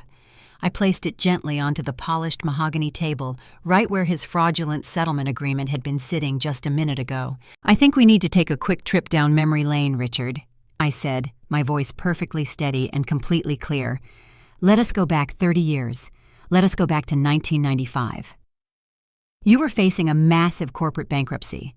You had leveraged yourself way too deep in commercial real estate, and the federal regulators were preparing to seize absolutely everything we owned. You came home crying like a terrified little boy, begging me to save you from federal prison. And because I was a senior forensic accountant, I did." Richard's face suddenly went completely pale. The deep, angry red color drained away in an instant. He recognized the bright red stamp on the folder. I created a highly complex, irrevocable blind trust. I continued, making sure my words echoed clearly in the silent dining room. "I designed it to legally shield our personal assets from your corporate creditors. And in order for that shield to work, you had to permanently sign over 100% of your equity, your real estate, and your personal wealth to me. I became the sole trustee and the absolute owner of the entire empire. You told everyone the original documents burned in a convenient office fire a few years later. But they did not burn Richard. I kept them. They are sitting right here on this table." "That is a complete lie," Richard stammered, pointing a violently shaking finger at the folder. "That is a complete fabrication. Thomas, tell her she is lying." But Thomas Sterling, the highly paid corporate lawyer, was completely silent. He was staring at the red federal stamp with wide, terrified eyes. He knew exactly what it meant. "It is not a lie," I said softly. "And the most interesting part of that irrevocable trust is the morality clause I included on page 42. I knew exactly what kind of man you were, Richard. I knew that immense wealth and power would eventually make you arrogant. So I wrote a strict infidelity forfeiture clause into the foundational charter. It clearly states that if you ever engage in an extramarital affair, you immediately forfeit your status as a conditional beneficiary. You lose absolutely every single legal claim to the trust assets forever." Chloe shifted very uncomfortably in her expensive chair. Her hand slowly slid away from Richard's arm. "Wait," she whispered, looking back and forth between us, her voice trembling. "What does that mean, Richard? What is she talking about?" "It means, Chloe," I said, turning my cold eyes to the young pregnant mistress, "that the old man sitting next to you is completely broke." Richard tried to stand up aggressively, but his legs seemed to give out and he slumped back heavily into his chair. "You cannot prove anything," he whispered desperately. I smiled, a cold, sharp smile that felt absolutely incredible. "Richard, you literally brought your pregnant mistress into my living room yesterday morning. You openly bragged about replacing my art to build a custom nursery. I recorded the entire conversation on my phone and took crystal-clear photographs of you holding her stomach. I submitted all of that evidence to my private legal team last night. The infidelity clause was officially triggered and executed at 8 o'clock this morning." I opened the red folder and pulled out a single sheet of paper, sliding it slowly across the table toward him. Thomas Sterling leaned over and read the federal confirmation code. I watched the arrogant lawyer physically deflate. He knew any legal battle against a 30-year-old federal trust document, engineered by a master forensic accountant, was completely impossible. He also knew he was never going to get paid for his expensive billable hours tonight. "As of this morning, I own 100% of the corporate holding firm," I stated calmly. "I own the commercial properties. I own the primary banking accounts. I own the vintage sports cars sitting in the garage. And most importantly, Richard, I own this incredibly expensive house in the Hamptons. You are not a king sitting in his grand castle. You are a severely delinquent tenant sitting in my dining room. And you have significantly overstayed your welcome." Chloe gasped loudly. She pushed her chair back, violently scraping the hardwood floor. "Are you saying he has no money?" She practically screamed, her high-pitched voice cracking with pure panic. She looked at Richard with absolute sheer disgust. "You told me you were a multimillionaire, Richard. You told me you owned everything. You promised me a rich life." Richard could not even look at her. He was staring blankly at the single piece of paper on the table, reading his own absolute financial ruin in black and white. "You offered me a $5,000 monthly allowance," I said, leaning forward slightly to make sure he felt the weight of every single syllable. "You threatened to lock me in a medical facility. You tried to erase 35 years of my life. But the truth is, Richard, you do not even have $5,000 to your name. Your personal checking account was completely frozen by my legal team this afternoon. The premium credit card you used to buy that expensive scotch you are drinking right now will decline if you try to use it again. You are absolutely entirely bankrupt." The silence in the room was deafening. The massive corporate titan, the man who had just delivered a 10-minute speech about his immense power, was currently hyperventilating in his chair. He had tried to steal an empire from the exact woman who engineered it, and now he was nothing but a broken old man sitting in a tailored suit he could no longer afford. David sat perfectly still. He stopped bouncing his knee. He looked at his father, who was completely broken, and then he looked at me. He tried to put on a brave face. He tried to act like this massive financial destruction did not concern him at all. "Mom," he said, his voice shaking just a little bit. "Dad and his money issues are his own business. I have my own company. My tech startup is completely separate from your marital assets. You cannot touch me." I turned my head very slowly and looked at my 32-year-old son. The boy who just yesterday told me to sign a fraudulent medical document so he could keep his funding. The boy who yelled at me over the phone and told me I was ruining his life by simply existing. I reached back into my heavy leather tote bag. I pulled out a second folder. This one was plain manila, but it was incredibly thick. I slid it across the long table until it rested right in front of David. "Open it, David," I said softly. He hesitated for a long moment before his trembling fingers pulled back the cover. He stared at the top page. It was a comprehensive corporate banking ledger. "You think you built an independent tech company, David?" I asked, leaning back in my chair. "You think you are a brilliant self-made entrepreneur, but the truth is, you have been running a massive financial black hole for 3 years, and you have been keeping it alive by begging your father for secret cash injections." David swallowed hard. "Dad invested in my seed rounds," he argued weakly, trying to defend his fragile ego. "It was perfectly legal corporate funding. He is a venture capital partner." "He is a thief, David," I corrected him, my voice completely flat and devoid of any maternal warmth. "Your father did not use his personal checking account to fund your pathetic luxury lifestyle. He used the corporate reserve accounts from our primary real estate holding firm. He quietly funneled exactly $2 million into your startup over the last 36 months. He wrote you another check for $200,000 just yesterday morning." Richard kept his head down, staring at the floor. He knew exactly what was coming next. "And here is the beautiful part of corporate law," David Thirst continued. "Your father is only a minority shareholder in that holding firm. He controls exactly 49% of the voting rights. I control 51%. I am the hidden majority stakeholder, and I never authorized a single one of those massive capital transfers." David's face turned a sickly shade of gray. He looked down at the ledger and finally realized what those complex numbers actually meant. In the eyes of the federal government, I explained slowly, making sure every single word landed like a physical blow. "Your father committed massive corporate embezzlement to fund your failing company. But because you are the chief executive officer who gladly accepted stolen corporate funds, you are legally categorized as a complicit beneficiary." "Those were not venture capital investments, David. They were highly illegal, unauthorized corporate loans." I watched his eyes dart wildly around the room, looking for someone to save him. He looked at Richard, but Richard was completely paralyzed by his own ruin. There was absolutely no one left to write him a check. "I officially called in the entire debt at 9 o'clock this morning," I said, leaning forward slightly. "I instructed my legal team to file an aggressive corporate recovery lawsuit against your startup.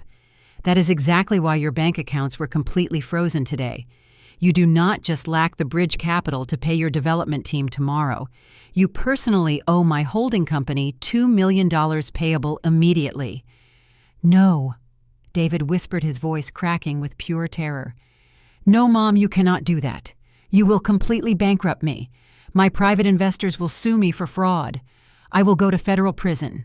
"You should have thought about that before you signed a sworn affidavit claiming your own mother had severe early-onset dementia," I replied, my tone completely ice-cold. "You chose to protect your funding over my basic human freedom. You chose to let them lock me in a medical facility just so you could keep driving a red sports car. You dug this massive financial grave entirely by yourself, David, and now you get to lie in it." I turned my attention to the left side of the table. Sarah and Marcus were sitting entirely frozen. Marcus had not taken a single sip of his expensive champagne since I dropped the first folder in front of Richard. His custom-tailored suit suddenly looked very heavy on his shoulders. Sarah looked at her brother David, who was currently hyperventilating, and then she looked at me. "Mom." Sarah said, her voice completely losing its usual arrogant tone. "What are you doing? You are tearing this family apart over money. Marcus was right about you. You really have lost your mind." I looked at the daughter I had raised and felt nothing but absolute emptiness. "Sarah," I said softly, "you told me on the phone that I was completely irrational. You told me to just be a good mother and sign the papers so you could have peace. You signed a legal affidavit swearing under oath that I had severe early-onset dementia simply because your husband told you it was a smart financial move."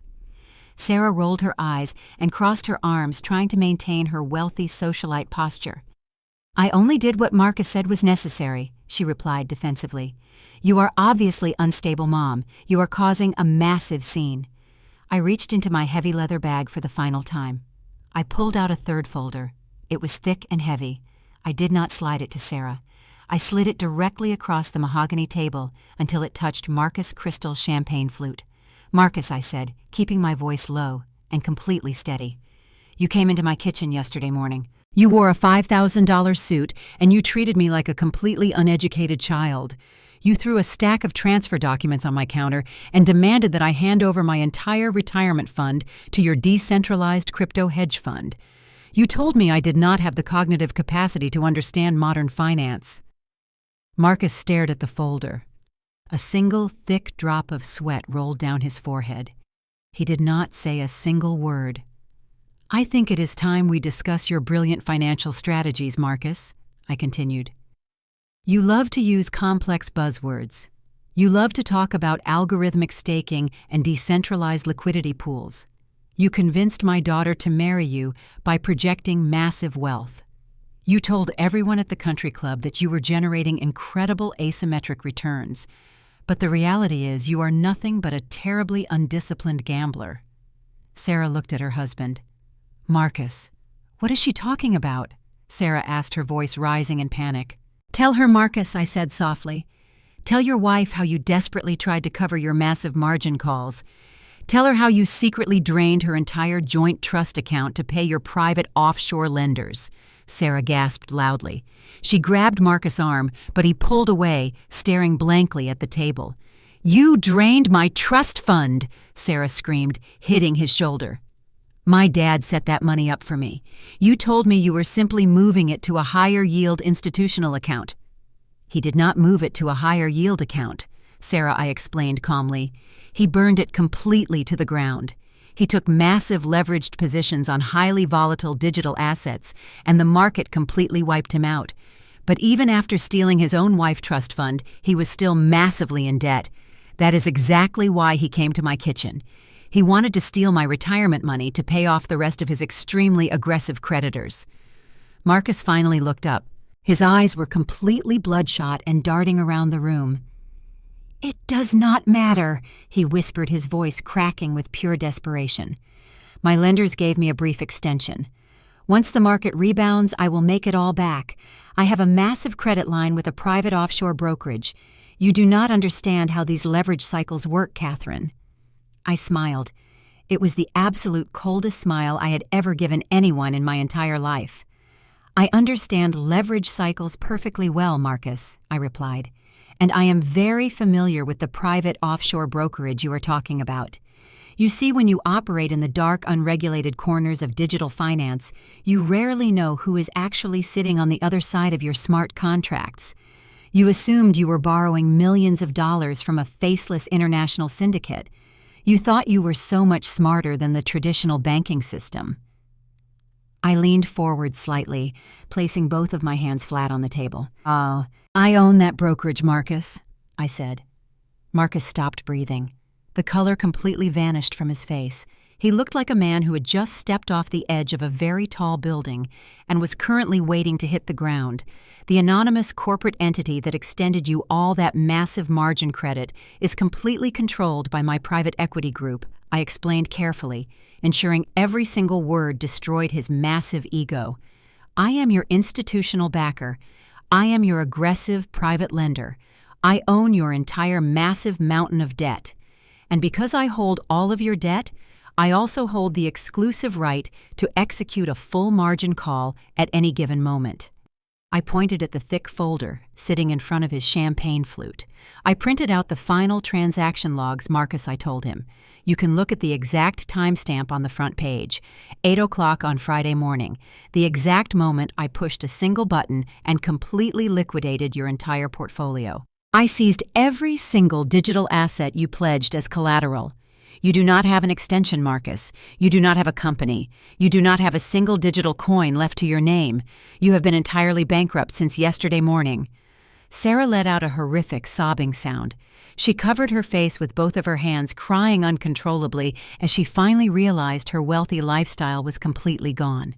Her designer clothes, her charity luncheons, her massive trust fund, everything was entirely erased by the man sitting next to her. You called me a stupid old woman, Marcus, I said, my voice easily slicing through Sarah, loud sobbing.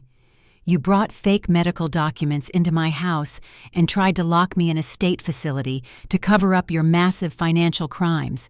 You thought I was easy prey, but you just handed your entire life over to a forensic accountant, and I have absolutely zero mercy left for any of you." The dining room descended into absolute pure chaos. The elegant, wealthy facade they had all walked in with completely shattered into a million pieces. The very first thing to break the heavy silence was the sharp, violent sound of a physical strike.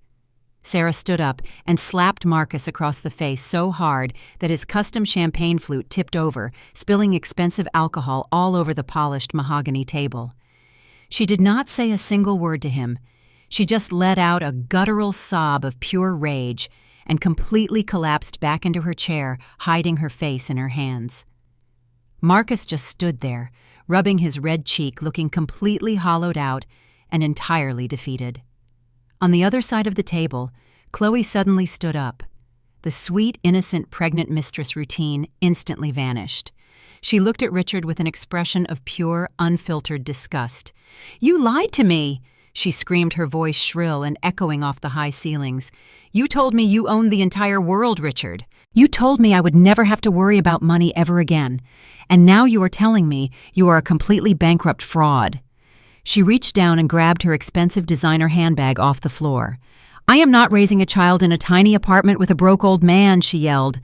She turned around and stormed out of the dining room, her high heels clicking aggressively against the hardwood floor until the heavy front door slammed shut, echoing through the entire house. She was gone. Thomas Sterling, the highly paid corporate lawyer, did not scream. He did not say a single word. He simply reached out and quietly gathered his fraudulent medical documents and his useless settlement agreements. He placed them neatly into his leather briefcase, snapped the golden lock shut, and walked completely out of the room. He did not even look at Richard. He knew exactly what a federal financial massacre looked like, and he wanted absolutely nothing to do with it. He was probably already planning how to bill Richard for his wasted Saturday evening, even though he knew he would never see a single penny. David was sitting completely frozen in his chair, staring blankly at the wall. His tech startup was dead. His luxury lifestyle was dead. He owed my holding company $2 million, and he knew I was never going to forgive a single cent of that massive debt. And then there was Richard, the great corporate titan, the man who had demanded I pack my bags and accept a pathetic $5,000 allowance. He slowly pushed his chair back and lowered himself onto the hardwood floor. He dropped entirely to his knees right in front of my chair. He clasped his hands together and looked up at me with thick tears streaming down his face. "Catherine, please," he begged, his voice cracking completely. "Please do not do this to us. We have been married for 35 years. I built this family with you. I made a terrible mistake. I was stupid and I was arrogant, but you cannot just erase me. Please, Catherine, I have absolutely nowhere else to go." I looked down at the man kneeling on the floor. I felt absolutely nothing. No anger, no sadness, no pity. I slowly lifted my left arm and looked at my silver watch. "It is exactly 8:45 in the evening," I said, my voice completely flat and devoid of any emotion. "You have all made your choices. You chose to try and lock me in a medical facility. You chose to steal from each other. You chose to treat me like a disposable object. And now you are going to experience the exact reality you tried to force onto me." I reached into my pocket and pulled out my phone, tapping the screen once to open the digital timer. "I am setting a timer for exactly 15 minutes, I announced, looking around the room at the broken pieces of my former family. "You have 15 minutes to gather whatever personal clothing you can carry in your hands and walk out of my front door. If any of you are still standing on my property when this timer reaches 0, I will call the local police department and have you all formally arrested for criminal trespassing. Your 15 minutes starts right now." 3 months later, the heavy rain of that Saturday night feels like it happened in an entirely different lifetime. I am no longer sitting in a dark mahogany dining room in the Hamptons. I am sitting on the sun-drenched stone balcony of a beautiful historic villa overlooking the sparkling blue waters of the Tyrrhenian Sea in Tuscany, Italy. The warm morning breeze carries the scent of lemon trees and fresh salt air. I am not wearing a dull gray cardigan or a sensible housewife dress. I am wearing a flowing white linen suit, and my feet are completely bare against the warm, ancient stone floor. I reach out and pick up a crystal glass of incredibly expensive local white wine, taking a slow, deep sip. I open my laptop resting on the small wrought iron table. Not to check on Richard or my ungrateful children, but to review the quarterly earnings of my global real estate portfolio. The numbers are exceptionally good. Without Richard making arrogant and completely reckless corporate decisions, the holding companies are generating profits we have not seen in over a decade. As for the people I left behind in that dining room, the universe delivered exactly what they ordered. Richard is currently living in a cramped one-bedroom apartment on the outskirts of the city. Without his massive corporate accounts, he could not afford to maintain his expensive country club memberships or his tailored suits. Chloe kept her promise and completely vanished the very next morning. Last I heard, she moved to Los Angeles to find another wealthy older man to fund her lifestyle. Richard tried to call me a dozen times, begging for forgiveness, begging for a small loan to hire a tax attorney because the federal government is now aggressively auditing his past personal returns. I simply blocked his number. My son David watched his tech startup completely dissolve within 72 hours. His investors filed a massive class action lawsuit against him for severe financial negligence. He is currently working as a junior entry-level software developer at a logistics firm, desperately trying to make the minimum monthly payments on the $2 million corporate debt he owes my holding company. I receive a notification every single time his pathetic little electronic transfer clears my bank account. And my brilliant son-in-law Marcus is currently under a very aggressive federal investigation for securities fraud. When I liquidated his entire offshore crypto portfolio, it triggered a massive chain reaction that exposed his illegal commingling of client funds. Sarah filed for a highly contested divorce 2 weeks later when she realized he had completely drained her trust fund. She sent me a long, weeping email apologizing for signing the fake medical documents, swearing she was manipulated, and begging me to let her come stay with me in Italy. I deleted the email without reading past the first paragraph. I spend my afternoons walking through the ancient vineyards, talking to the local farmers who treat me with genuine respect. They do not know I am a ruthless corporate titan. They just know me as the elegant American woman who bought the historic estate on the hill and pays her staff incredibly well. I buy fresh flowers from the village market, not to arrange them for a demanding husband, but simply because I love the bright colors.